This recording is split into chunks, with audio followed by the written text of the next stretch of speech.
감각적 욕망과 성냄, 이 두 가지가 이제 대표적인 우리 삶의 이제 번뇌죠, 그죠? 하나는 어떤 대상을 원하는 대상을 집착하는 거고, 하나는 대상을 싫어하는 마음에. 그래서 이 두 가지가 우리 삶에서 제일 이제 많이 나타나고 우리 삶을 왜곡시키는 거고,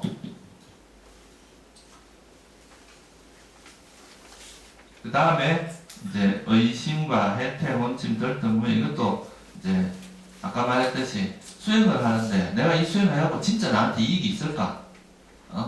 이런 부처님 가르친 말이 진짜 맞기는 한가? 이런 식으로 의심이 있는 한은 수행 자체를 할 수가 없어요.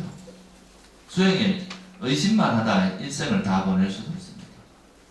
그래서 이거는 이제 의심이 많은 사람들은 이제 수행하는 것이 어렵고, 또 해태, 혼침은 게으르니까, 이건 뭐 게으름이라는 것은 출가자, 수행자뿐만 아니라 세속에 사는 사람도 게으른 사람들은 절대로 성공할 수가 없습니다.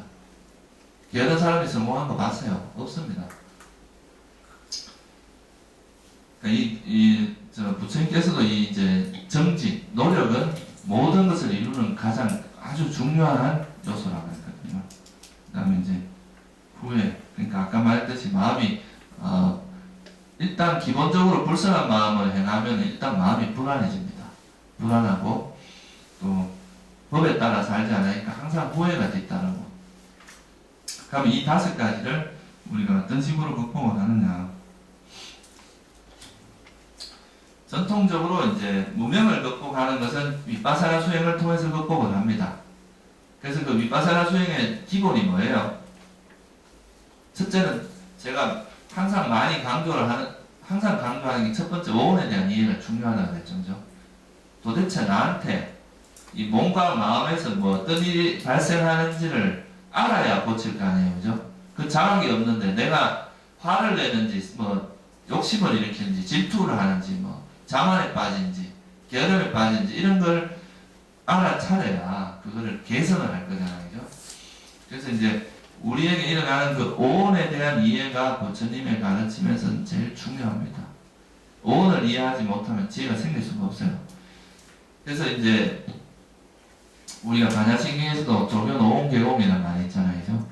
우리가 그 오온에 대한 이해를 하고 그 다음에 여기서 아까 부처님께서도 말씀하신 게 물질이 일어나고 사라지고 일어나고 사라짐을 보는 거잖아요. 그다음 물질에 대한 이해가 있어야 일어나고 사라짐을 볼 거 아니에요, 그죠?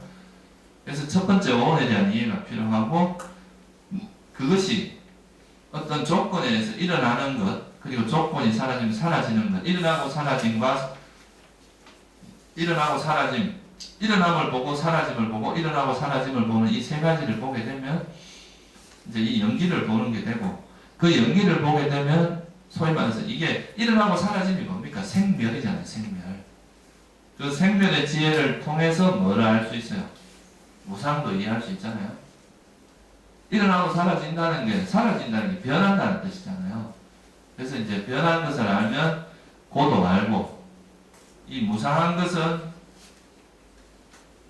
모든 것이 변하는 것에 어떻게 행복이냐 이거죠. 괴로움이냐. 이 괴로운 것이 어떻게 자아가 있냐. 이렇게 이제 이 무상을 이해하면 무상고 무아를 이해할 수 있다는 거죠. 그죠? 여러분들이 이제 이런 걸 이해하는 태도가요. 이제 말은 여러분들이 자꾸 들으니까 저건 내가 안다 이렇게 생각할 수 있는데, 이 아는 것의 수준이 천차만별입니다. 사람에 따라서 이 무상고 무아를 아까 말했듯이 우리 삶에서 일어나는 어떤 문제를 직접적으로 이 패러다임을 적용을 해서 이것이 이런 것에서부터 시작되는, 이런 어리석음으로부터 시작이 되는구나 하는 것을 자꾸 발견하다 보면 여러분들이 이제 이런 거에 대한 이해가 그냥 말로서 이해되는 게 아니라 이제 정말 우리 삶에서 이런 것이 정말 왜곡된 게 많구나 하는 걸 느낍니다. 살아가면서 항상 말 그대로 이제 삶이 꼬여있다 하나, 그런 근원적인 이제 어리석음과 왜곡, 전도가 많다는 것을 스스로 자꾸 발견을 하면서 이런 거에 대한 이해가 점점 더 깊어지는 거죠. 그래서 우리가 이제 처음 출가해서 이제 스님들이 출가하면 초발심 자격무이라고 들어보셨어요? 이 초발심 자격무이라는 걸 배우는데 거기 배우면 첫 번째 이제 듣는 이야기가 뭐냐면 그 이제 선우를 상이라는 이야기가 나오고 또 그 중에 뒤에 가면은 뭐가 나오냐면 이제 스님들이 법문한 거를 내가 들었다는 상을 내지 마라 이런 이야기가 나와요. 그러니까 스님들이 법문을 듣고 저거 내가 다 아는 소리니까 뭐 별로 들을 것도 없네 이렇게 스님들도 이제 그런 스님들 사이의 법문에서도 보면 이제 그런 이야기가 나온다는 거예요. 근데 사실 부처님의 가르침은 핵심적인 건 되게 간단합니다. 다시 말해서 이게 우리 삶에 고통을 주는 요소인 무명과 탐진치를 버리면 그걸로 끝이에요. 더 이상 이야기할 것도 없어.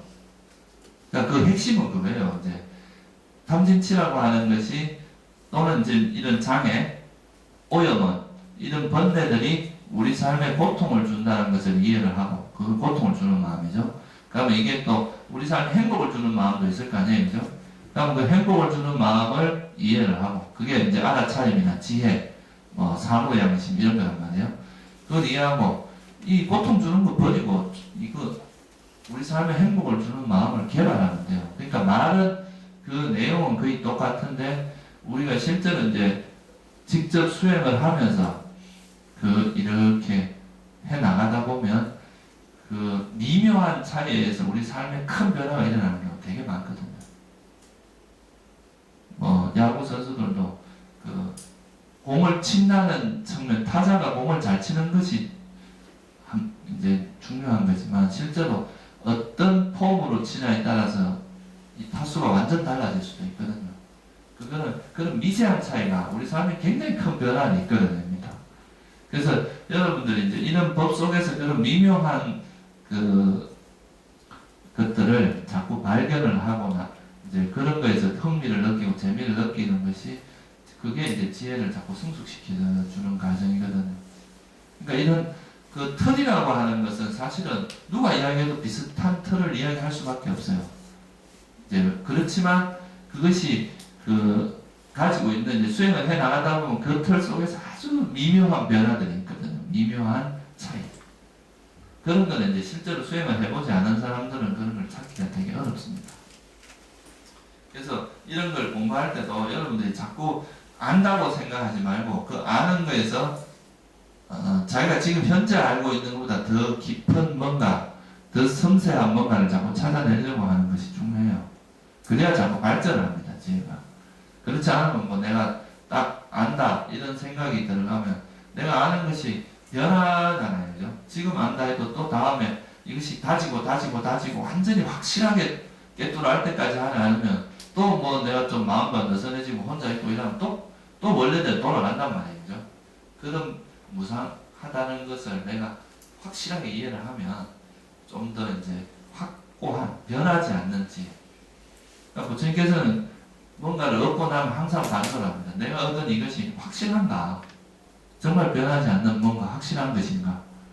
그런 것을 이제 깊이 이제 통찰하고 나서 그러니까 번뇌가 없어진 것인지 진짜 확실하게 번뇌가 없어진 건지 이런 걸 통찰해야 된다는 거지. 그래서 이걸 항상 여러분들 자기 속에서 자꾸 관찰하면 할수록 이게 이제 이 법문이 주는 어떤 맛이 완전 달라져요. 이제 자기 공부의 이제 변화에 따라서. 그래서 그런 거를 꼭 해야 됩니다. 그리고 이제 감각적 욕망에 대한 우리가 극복하는 것은 이 전형적으로 부정관입니다. 그리고 또 하나는 이제 여러분들 음식 조절하는 것도 감각적 욕망을 버리는 데 도움이 많이 돼요. 보통 이제 욕심은 먹는 것하고도 되게 관계가 깊거든요. 그러니까 식생활 습관을 보면 저 사람 욕심 많은지 안 하는지 대충 알 수 있어요. 그래서 음식도 너무 지나치게 많이 이제 탐욕, 식탐에 의해서 먹는 건 좀 절제를 하는 것이 자기 욕심을 절제하는 데도 도움이 많이 돼요. 그리고 이제 감각적 욕망의 문을 잘 단속해서 알아차리고 이제 욕심이 일어나면 즉시 알아차려서 그거를 아까 말했듯이 적당한 소욕지족, 그러니까 이걸 자꾸 적게 하고 버리려고 하는 마음으로 해야 되고요. 부정간에 대해서는 이제 그 아까 말했듯이 어떤 부정간의 핵심은 그거거든요. 우리가 보통 어떤 것에 대한 집착을 하는 것은 이것을 아름답고 즐길 만한 것이라고 보는 것에서 시작을 하니까 이것을 혐오스러운 대상으로 봐라. 사실은 우리가 보는 그 대상이 아름다운 것만 있는 게 아니라는 거죠. 알고 보면 사람에 대한 집착이 일어나도 그 여인의 아름다움에 빠지면 또는 남자의 멋진 모습에 빠지면 그건 아름답다고 하는 그런 이제 착각이 포함되어 있는데, 아름다운 것은 아름다움으로 보는 건 좋은데 여기에 집착이 들어가면 문제가 되잖아요. 그죠? 그래서 이거를 그런 집착을 버리게 하는 건 이 아름다운 측면만 있는 것이 아니라 어떤 측면도 있다는 거예요. 혐오스러운 측면도 있다는 거죠. 아무리 아름다운 여자라고 똥오줌 안 넣습니까? 그 똥오줌이 뱃속에 다 들어있습니다. 그런 측면이, 그리고 또 그 사람의 외형은 하야하지만 성격도 좀 별로 안 좋은 사람도 많잖아요. 그죠? 그러니까 그게 그 겉으로 포장된 그것만 봐서는 안 된다는 거예요. 그 속에 진짜 내용. 그걸 같이 보게 되면 이걸 그냥 아름다운 것은 그냥 아름다운 것으로만 보는 거지, 거기에 대해 집착을 하거나 이걸 막 어떻게 하거나 이런 생각으로 발전하지 않는다는 거죠. 그래서 이제 우리가 불교에서 말한 지혜는 항상 한 가지만 보는 걸 지혜라고 하지 않아요. 예를 들면 이제 대상에 대해서 즐거움을 보면 이거에 혐오스러운 것도 볼 줄 알고, 양쪽 이 두 가지가 하나의 모습, 하나의 대상에서 동전의 양면과 같다는 걸 볼 수 있을 때, 그런 중도적인 관점에서 이걸 볼 수 있을 때 비로소 지혜라고 한다는 거죠. 그래서 부처님께서는 항상 이제 그 괴로움의 측면, 그거의 반대 측면, 그리고 그로부터 벗어나는 측면, 그 세 가지를 다 두루 아는 것을 지혜라고 할 수 있습니다. 그래서 본질적으로는 이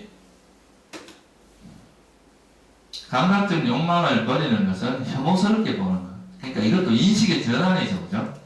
그러니까 썸내는 것은 상대가 싫어하는 건데 오히려 미워하는 상대를 사랑스러운 상대로 보는 겁니다. 오히려 그 사람이 잘 되기를 바라는 마음으로. 이게 자애심이죠. 이 네 가지는 이제 사무량심인데, 고통받는 중생들을 가엽게 생각한다거나, 또 남이 잘 된 걸 같이 기뻐해 주는 것, 질투하지 않고, 또 평온한 것, 우리 마음의 냉정함을 유지하는 거죠.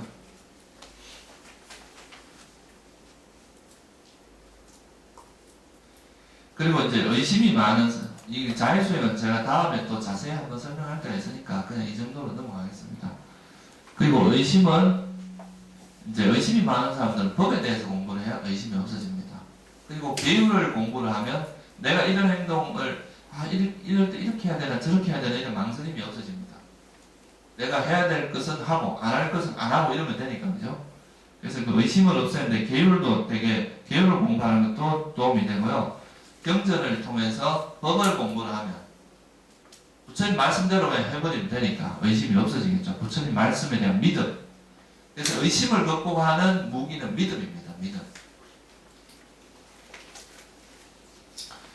신심이 있는 사람들은 의심이 없죠. 그죠?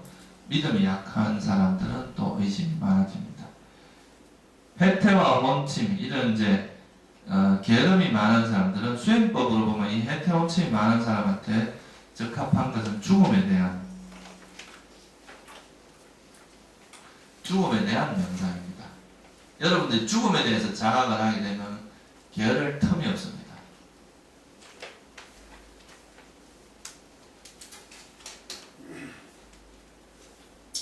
그런데 이제 여기서 말하는 거는 이 이제 감각적 욕망이나 성냄, 요 옆에 보면 약간 다른 식으로 이야기하는 게, 우리가 이제 예를 들어서 호흡법으로 수행을 할 때 일어나는 것들을 극복하는 걸 이야기합니다. 앉아서 너무 졸음이 오잖아요.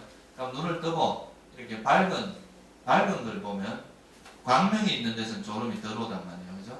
그래서 그 밝음을 취하는, 밝음을 이렇게 쳐다보면 졸음 없애는 데 도움이 되고, 또 앉아서 졸음이 오면 나와서 돌아다니면 나무 아래에서 뭐 밖에서 수행을 하면 졸음이 올 수가 없잖아요. 그죠?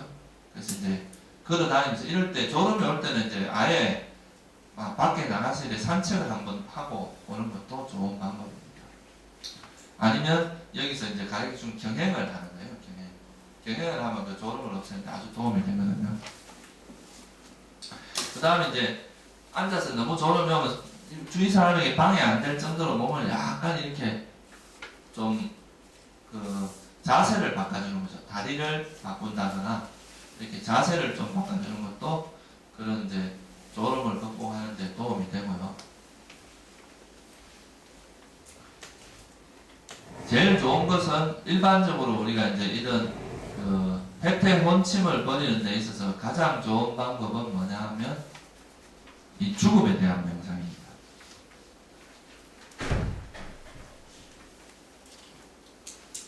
이 죽음에 대해서 우리가 가끔씩 우리 삶에서 죽음이라는 것은 우리 삶은 영원하지 않고 언젠가 우리가 죽을 수밖에 없다는 것을 이해하면 내가 이 하루하루를 그냥 소홀히 살아서는 안 되겠구나.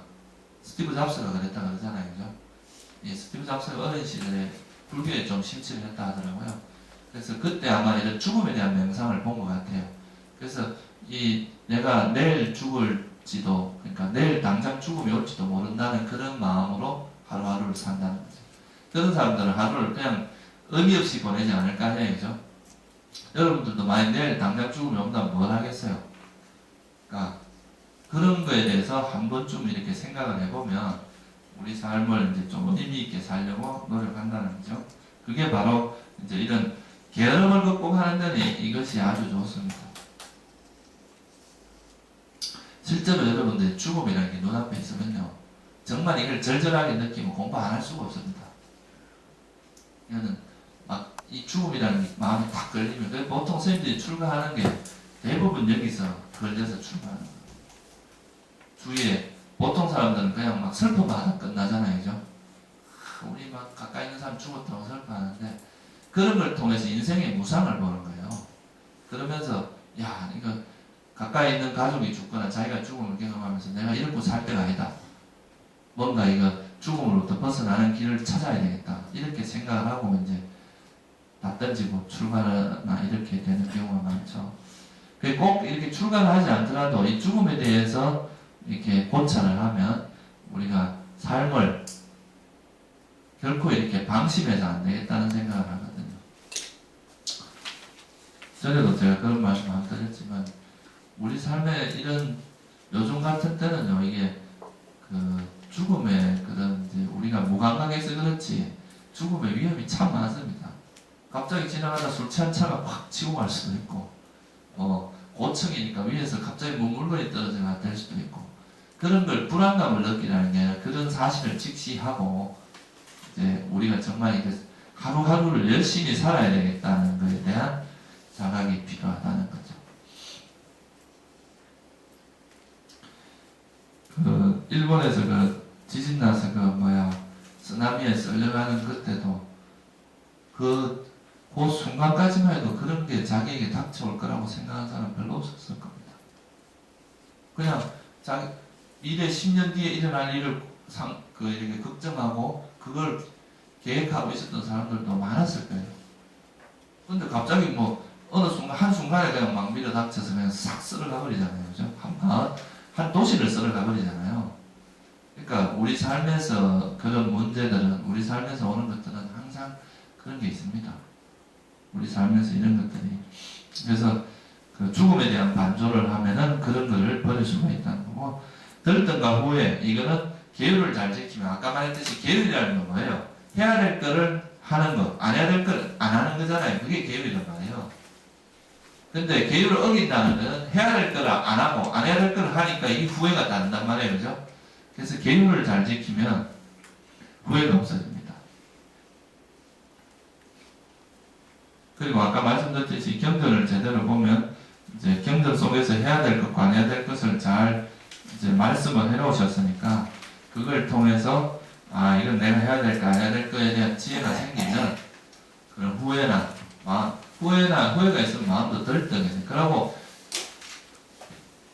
여러분들 이제 법에 대한 이해를 하면 막연한 두려움 같은 게 없어집니다.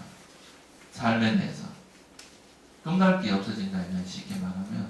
이 삶에 우리에게 일어나는 현상들은 그냥 어떤 의미라는 것을 이해를 하면 그냥 내가 살아가면서 내가 할 수 있는 최선을 다하며 사는 거지.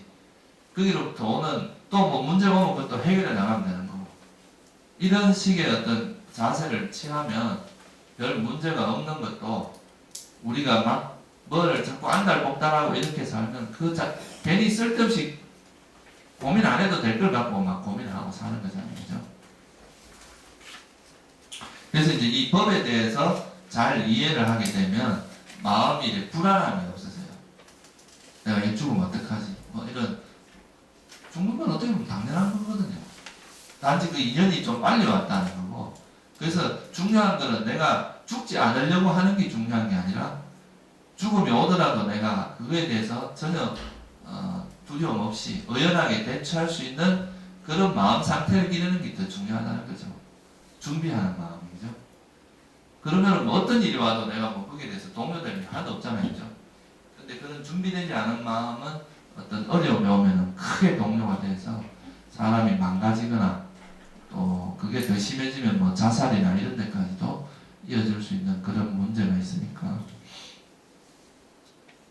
그래서 이제 대표적으로 이제 수행법으로 치면 감각적 욕망은 부정만, 성냄은 자해수행, 의심은 그냥 이게 신심으로 극복한다고 보면 돼요. 법에 대한 신심으로. 회퇴원침은 뭐라고요? 이제 이건 죽음에 대한 명상으로 이제 극복할 수가 있고요. 후에 이거는 계율을 잘 지키는 것입니다. 결정과 후에는. 그리고 법에 대해서 이해를 잘하면 이런 건 다 없어집니다. 이거는 이제 제가 좀 이제 아주 보편적인 입장에서 한 거고, 우리가 이 5가지 장애 요소가 수행할 때도 굉장히 이제 중요한 우리 예를 들면 이제 호흡법 수행을 할 때 어떤 식으로 이게 이제 이 5가지 장애 요소가 우리를 괴롭히는지 이런 것들을 요거는 수행을 이야기하면서 좀 더 자세하게 제가 말씀을 드릴게요. 일종의 이제 그런 거죠. 우리가 이제 이 지혜라고 하는 것은 무명에 대한 그 반대인데, 그러니까 무명은 대상을 잘못 아는 거니까 이건 대상을 바로 알면 되는 거죠. 무상한 걸 모르는 거니까 무상한 걸 알면 되는 겁니다. 그죠? 일어나고 사라지고 일어나고 사라지는 걸 모르니까 그걸 아는 것이 바로 지혜라는 거죠. 여기 이제 이 5가지는 이제 이 선점을 닦을 때 우리가 이제 호흡법으로 만약에 호흡을 가지고 이야기를 해보면 우리가 이제 아나파나사티 수행을 할 때 여기 이제 숨이 들어오고 나오고 하는 거를 우리가 알아차리고 있잖아요. 그죠? 그 알아차림을 할 때 이 숨이 들어오고 나오고 하는 이 숨을 우리 마음이 이 숨을 인지하도록 이 마음하고 숨하고 연결고리 역할을 해주는 게 일으킨 생각입니다. 보세요. 내가 석가모니불 이렇게 하면 석가모니불이라는 생각을 내가 딱 이렇게 했잖아요. 그죠? 그거는 이 석가모니불이라는 것을 우리 마음이 딱 알도록 해서 내 말이 이렇게 티 나오도록 하는 거잖아요. 그죠? 그런 것처럼 이제 우리 마음이 어떤 대상을 인식하도록 그 마음을 대상으로 딱 갖다주는 역할을 하는 게 일으킨 생각입니다. 그러니까 호흡을 우리 마음이 알도록 계속 이제 갖다주는 역할을 하는 게 일으킨 생각이고, 이렇게 갖다준 것을 지속적으로 이게 호흡이라고 통찰하고 이렇게 관찰하고 고찰하는 것, 그게 바로 지속적 고찰입니다. 이것이 이렇게 갖다 준 거에 대해서 이것이 숨이라고 계속 이렇게 고찰하는 것.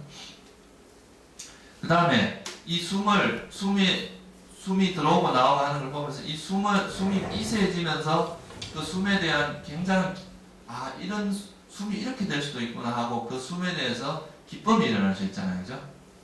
나중에 숨이 아주 미세해지면 기쁨이 일어납니다. 그래서 그 기쁨이고, 그거는 대상을 만나서 오는 기쁨이에요. 우리가 원하는 어떤 대상이 나타나면 되게 기쁘잖아요. 그죠? 애인을 만났는데 애인 모습이 저 멀리서 보이면 기쁘단 말이에요. 그죠? 그게 기쁨이고, 그 대상을 만나서 그 대상을 경험하는 것은 행복입니다. 그래서 이거 비유를 하자면 이제 어떤 애인이 왔을 때 멀리서 보고 애인을 보자마자 기쁨은 기쁨이고, 그 애인하고 같이 앉아서 차를 마시면서 즐기는 것, 그거는 행복이란 말이에요. 그리고 이제 이 대상과 하나 되는 게 집중이란 말이에요. 그래서 이 일으킨 생각은 노력을 해야 돼요. 열심히 이렇게 마음을 이렇게 계속 이 숨을 마음으로 갖다 줘야 되니까 이거는 뭐를 극복하느냐? 해태원침을 극복합니다. 그리고 이것이 숨이라고 지속적으로 고찰하면서 이 숨에 대한 의심이 없어집니다. 그러니까 지속적 고찰은 의심을 버리게 되고요. 희열은 기쁜 마음에서는 성냄이 일어나지 않잖아요. 그죠? 그러니까 이건 성냄을 극복하고, 또 우리가 행복한 마음에 들뜸이나 후회가 있을 수 없죠. 그죠? 그러니까 이 행복은 이걸, 그러니까 감각적 욕망은 자꾸 뭘 찾아 돌아다니는 거니까 집중을 통해서 극복이 가능합니다. 그래서 사실은 이 5가지 장애 요소를 극복하는 게 이 5가지 선의 구성 요소입니다. 그래서 일으킨 생각, 지속적 고찰, 희열, 행복, 집중, 이 5가지 구성 요소가 제대로 개발된 상태가 그게 색계 초선정 상태입니다. 무슨 말인지 아시겠죠? 이거는 제가 호흡법 설명할 때 조금 더 나중에 부연 설명을 드릴게요. 요거는 수행, 지금 사실 제가 이제 이 5가지 장애 요소 되게 보편적인 이야기를 말씀을 드렸는데, 실제 수행을 할 때 이것이 나타나는 모습은 또 약간 다를 수 있거든요. 그래서 이제 그것은 다음에 이제 호흡법을 조금 더 자세히 설명을 드릴 때 그때 다시 한번 더 이야기를 하기로 하고요. 오늘은 이걸로 넘어가겠습니다. 그래서 이 오염된 마음, 우리가 이제 이런 5가지 장애 요소나 무명, 이런 어리석음에 오염된 마음은 마음이 부드럽지가 않습니다. 여러분, 예를 들어서 막 화가 났을 때 마음이 어때요? 무슨 뭐 강철 같은 말이 안 통하잖아요. 그죠? 이런 거 이제 부드럽지도 않고 적합하지도 않아요. 그리고 마음이 빛나지도 않고 마음이 이렇게 크무직틱하게 그래 됩니다. 그리고 불안정하고 이런 마음 상태가 되는데, 이제 이런 장애들에 의해서 오염된 마음은, 근데 우리 이런 장애를 극복하고 선이나 윗바사라 수행을 통해서 이런 장애가 극복하게 되면 우리 마음이 일단 이런 번뇌로부터 정화가 되니까 순수하고 또 마음이 이렇게 반짝반짝해집니다. 실제로 밝아져요. 우리 마음이 밝아지고 번뇌 때가 없고 오염되지 않고, 그리고 아주 부드럽습니다. 무슨 말을 해도 대화도 통해 서로 좋은 마음으로 대화하고 가는데, 이제 성질이 나면 서로 막 상처 주는 말만 하게 되고 자꾸 부딪히잖아요. 이제 말이 안 통하게 되잖아요. 일단 마음이 굳어 있게 된다고요. 그런데 이제 이 선한 마음은 마음을 부드럽게 해주고, 그리고 뭘 하는데 굉장히 적합한 마음 상태가 됩니다. 선정에 들어갔다 나와서 내가 책을 봐도 책을 아주 깊이 볼 수 있고요. 뭐라도 그 일을 하기에 가장 적합한 상태를 만들어줘요. 그 마음이 안정되고 또 고요해지겠죠. 그죠? 마음이 고요해집니다. 그래서 이제 이런 마음 상태가 돼야 우리가 진짜 깊이 있는 지혜를 개발할 수 있고, 이 마음 상태를 통해서 이제 우리가 윗바사라 수행을 통해서 이제 깊이 있는 지혜를 개발할 수가 있다. 이렇게 볼 수가 있습니다. 그래서 이 5가지 장애, 여러분들이 번뇌를 다는 모르더라도 무명과 이 장애, 5가지 장애 요소만 잘 이해해도, 나한테 지금 어떤 그런 번뇌가 일어났을 때 이런 장애가 일어난다는 것을 이해를 하고 그걸 자꾸 버리려고 하는 노력만 해도요, 우리가 일반적으로 이제 수행하고 살아가는데 크게 모자람이 없습니다. 그렇게 세분화해서 14가지 이런 걸 다 세분화할 필요는 해도 좋지만, 그렇지 않아도 이 5가지 장애하고 무명, 어리석음의 구조와 5가지 장애만 잘 알아도 충분히 수행하는데 크게 지장이 없다고 보고요. 그리고 오늘 도표는 이걸로 마치고요. 이제 제가 그걸 해보니까 이제 이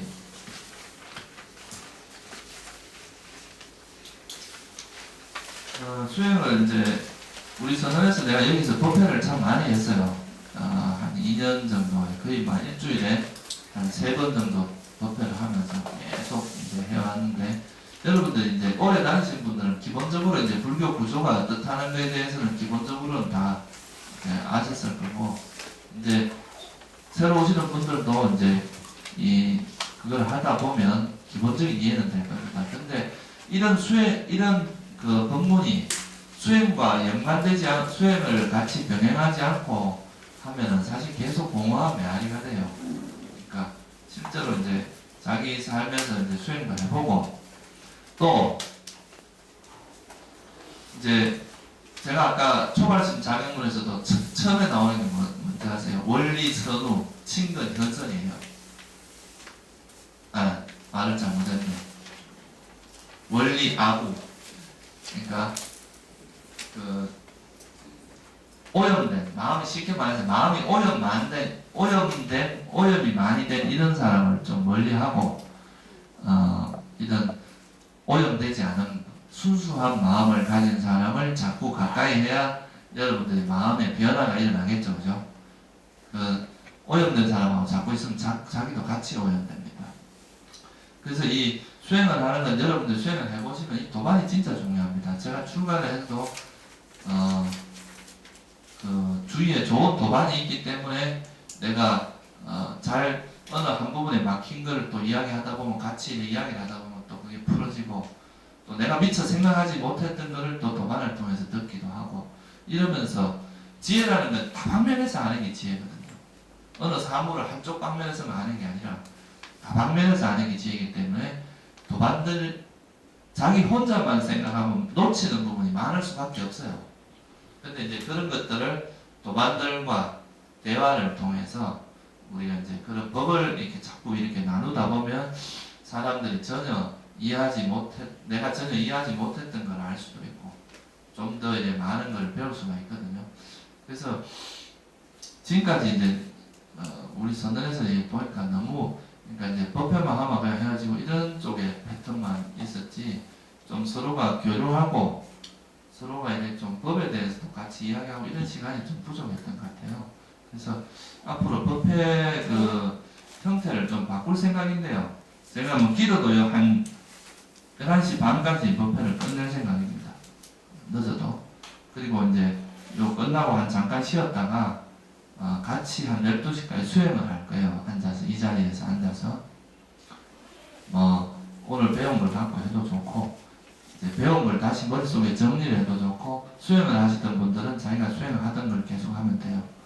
그리고 수행을 잘 모르시는 분들은 제가 이제 이달 말부터 그 이제 위파사나 수행하는 거, 생활 속의 수행, 위파사나 수행하는 거, 그리고 이제 호흡, 그리고 이제 아까 말한 자해 수행하고 부정관 수행, 그리고 죽음에 대한 명상하고 부처님에 대한 명상, 그러니까 4개 파트를 그러니까 위파사나 수행 기초, 그러니까 기본, 사마타 수행 기본, 그 다음에 이제 이 죽음의 이런 기본적인 우리 수행자를 보호하는 보호 명상이라는 게 있어요. 그거를 2가지 해서 이제 3일씩 프로그램으로 해서 이제 그게 한 4번을 걸쳐서 하고 그 4번을 하면 아마 수행의 기초는 기본적으로 체계적으로 다 배울 거예요. 그걸 3일 목금토 3일 수행식에서 한 달에 한 번씩 할 겁니다. 이번에는 이제 2번 할 거예요. 2번. 이제 이번 8월 달에는 뭐 또 휴가철이고 해서 2번 할 텐데 이번에 이제 위파사나 수행에 대해 생활 속에 위파사나 하는 것을 어떻게 하는지를 3일 수행을 하고 그 다음 달 4번 첫째 주 항상 첫째 주에 할 겁니다. 첫째 주에 이제 3일을 목금토 하고요. 이 목요일날, 금요일날, 토요일에 하루 한 거를 남은 둘째 주, 셋째 주, 넷째 주에 한 번씩 할 거예요. 무슨 말인지 이해가시죠?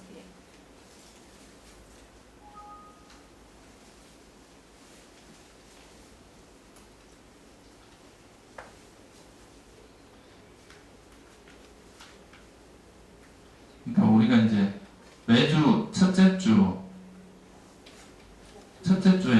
3일 수행을 해요. 3일 수행이면 이게 이제 목 1, 2, 3이 있을 거 아니에요, 그죠? 금토니까.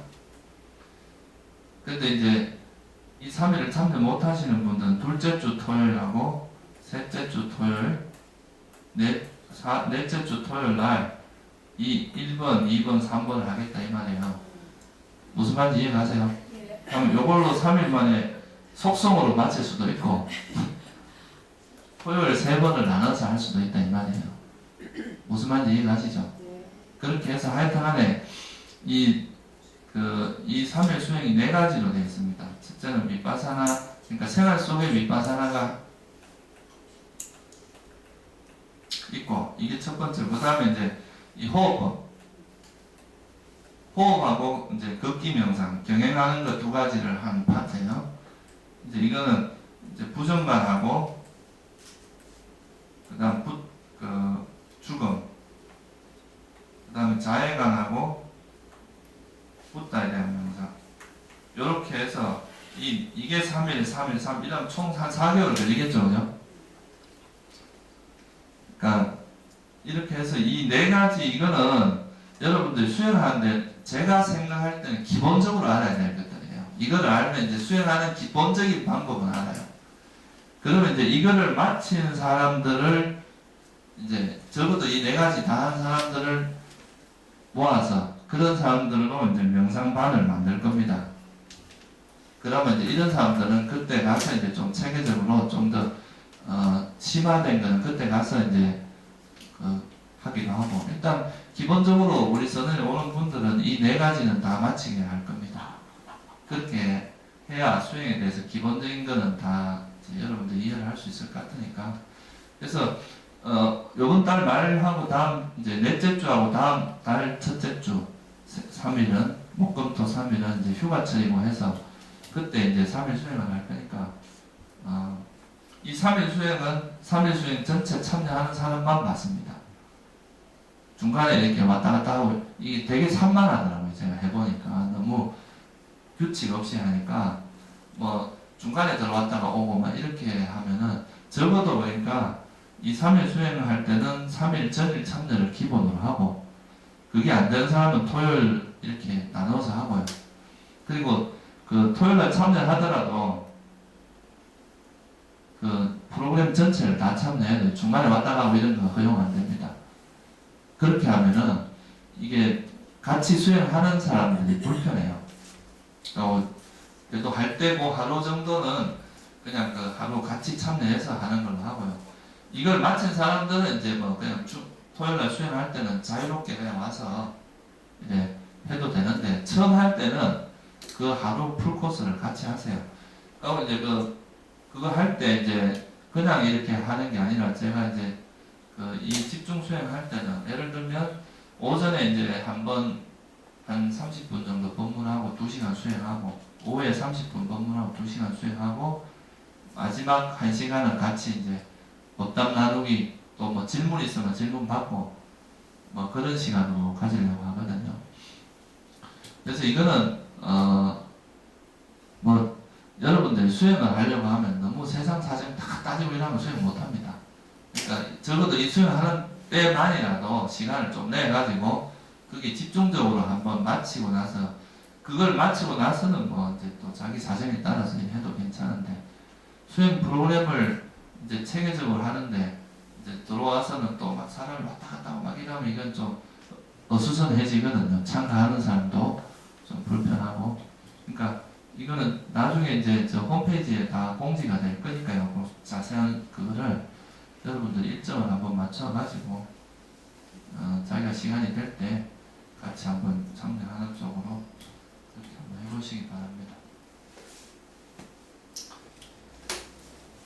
그리고 이제 이거는 이제 그러니까 이게 이제 제따와나 우리 선언에 그러니까 기초 수행 프로그램이에요. 처음 이제 누구라도 처음 오시는 분들이 이 과정 이거에 좀 참여를 하면 수행을 어떻게 하는지에 대해서 좀 체계적으로 앞으로 배울 수가 있을 것 같아서, 그래서 이거는 꾸준히 한 달에 한 번씩은 지속적으로 할 생각이고요. 그리고 이제 법회 때는 이제 아까 말씀드렸듯이 요 끝나고 오늘 시간이 약간 제가 안내한다고 지체가 됐는데, 끝나고 같이 수행을 적어도 한 2-30분을 하고 끝나고 이제 점심 먹고 1시 20분 정도부터요 2시 한 반까지 같이 법담 나누는 시간을 좀 가지는 게 좋을 것 같아요. 시간이 되시는 분들은 남아서 이제 물론 같이 이제 앉아서 수행하는 것도 좋지만 또 같이 이렇게 도반들하고 그런 법에 대해서 한번 이야기 해보는 것도 되게 좋거든요. 그리고 이 2시 반부터 한 30분은 같이 경행을 한번 하고 이래가지고 하루 법회 일정을 이제 마치는 걸로. 물론 오후에 시간이 뭐 급하신 분들은 뭐 갈 수도 있지만 가급적이면 3시까지는 같이 참여를 한번 해보시고 그렇게 하면 좋지 않을까 그런 생각을 합니다. 이게 이 수행은 앉아 있는 것도 중요하지만요. 자기 속에 뭐가 있는 것을 발견하는 게 되게 중요해요. 어떻게 보면 사람들이 평생을 살면서도 자기가 어떤 상처를 가지고 가고 왜 그 상처가 내 삶에 어떻게 영향을 미치고 있는지 전혀 모르고 사는 사람들이 많거든요. 근데 이런 거를 이렇게 법담을 나누고 하다 보면 그런 거에 대해서 자꾸 발견을 하고 자기가 생각하는 것, 수행하는 것 이런 거에 대해서 이렇게 같이 이야기도 나누고 하다 보면 그런 것이 아마 이제 아주 쉽게 발견이 될 겁니다. 그렇게 하면서 수행에 대해서도 나는 이제 이쪽에서 같이 이렇게 수행을 했는데 수행을 해보니까 이렇더라 이런 것도 같이 좀 나누고 그러고 만약에 이제 하시다가 이 나누는 시간이 좀 남는다 싶으면 그 시간에 그냥 앉아서 같이 정진을 같이 하는 것도 괜찮고요. 시간을 그냥 이렇게 짜놓은 겁니다.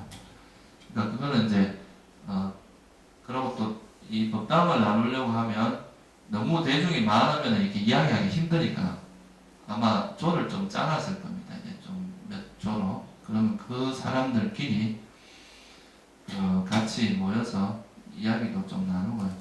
맨날 서른만 왔다 갔다 하면서 그러지 말고요. 자기 이야기를 같이 좀 나눠보는 게 좋습니다. 그리고 또 처음 오는 사람도 이제 우리가 너무 이게 좀 케어를 안 하는 것 같아서요. 그렇게 조가 있으면 처음 오는 사람들이 그 비슷한 지역을 아마 짰을 거예요. 그러면 이제 자기가 비슷한 거기에 들어가서 좀 처음 오면은 어색한 거를 좀 서늘히 오래 계신 분들이 좀 도와주고 그러시면 좋을 것 같아요. 저는 성가도 그렇고 이 수행하는 집단의 가장 중요한 덕목이 화합이라고 생각을 합니다.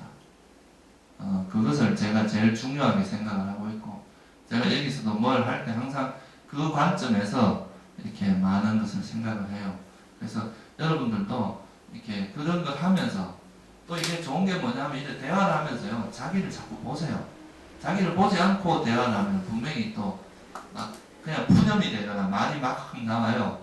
그러니까 이 법담을 나누면서도 그 법담을 나누는 그 자리가 자기를 또 들여다보는 자기의 모습을 새롭게 하는 그런 자리라고 생각을 하면은 그게 이제 굉장히 도움되는 시간들입니다. 일주일에 한 번 정도 그렇게 대화를 나누는 게 굉장히 좋거든요. 그러니까 이제 대화를 하기 전에 항상 내가 무슨 말을 하기 전에 한번 자기를 반조를 꼭 해보세요. 그러니까 좋은 방법이 이제 숨을 한 3번은 관찰하고 말을 하라는 거죠. 그냥 막 내뱉지 말고 한 번쯤은 이제 멈추고 자기가 말하기 전에 자기를 한번 말하다 보고 이야기를 하면 그런 것이 이제 그냥 말하는 것이 아니라 그냥 막 자기 속에 있는 거 그냥 막 답답한 거 풀어놓는 게 아니라 그런 말을 함으로써 또 자기를 서서히 발견해 나가는 그런 시간도 될 수 있거든요. 이런 거는 또 하면서 이제 각 조의 일종의 멘토라고 하면 멘토고 먼저 이렇게 선언해 온 선배들이 그런 거 하는 거를 자꾸 요렇게 해보면 우리가 서로 발견하는데 좋겠다 이런 건 또 노하우를 자꾸 축적해 나가면 될 것